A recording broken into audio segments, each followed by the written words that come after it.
For many years, I've walked the streets of Huruma slum here in Nairobi, Kenya. In fact, I've walked in many slums in several countries. But every time I have to try to describe to people who've never been here what it's like, it's difficult.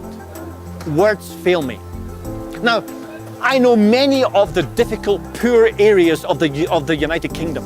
I know many in Glasgow, in Greenock, where I used to live, in Dundee, in Edinburgh. But then you come here. We call them slums.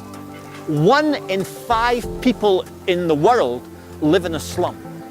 There's no clean water, there's no health care, there's raw sewage, there's no home security, there's no human rights, no rule of law, there's no school education.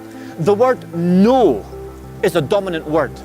There's no hope, there's no justice, there's no way out, there's no safety net, there's no government help. If you live in Huruma, you're trapped in Huruma. 600,000 people in 2 square miles. This is not just poverty. This is what's called extreme poverty.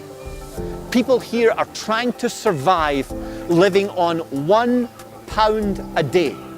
There's not a lot of surviving happens on £1 a day.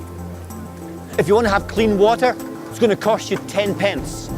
If you want to have kerosene for some heat or for some cooking, it's going to cost you 20 pence.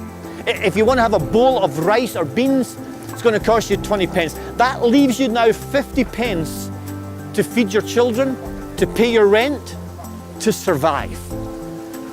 That's why every 3.5 seconds, someone dies because of extreme poverty, hunger, or disease. That's why every 30 seconds, someone here dies of malaria. It's a curable disease, but £1 would buy you the medication.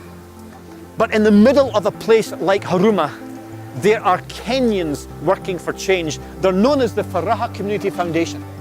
We've known them since 2007. They are amazing people who grew up in this place. And they could have left. They could have got a £5 a day job in the city. But they chose to stay here to empower people out of extreme poverty and transform Huruma.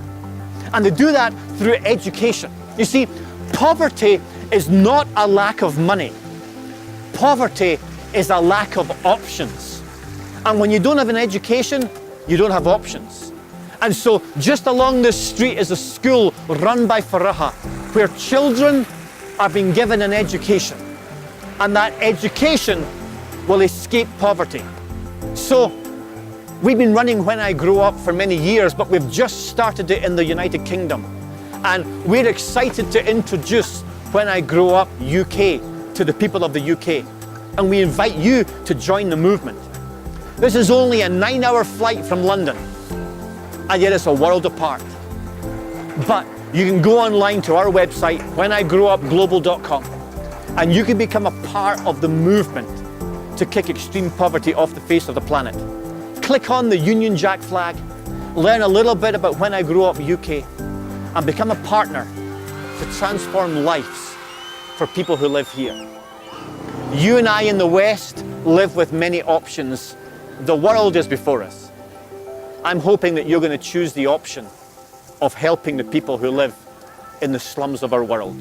Join the movement to kick extreme poverty off the face of the planet in our generation. We can do this.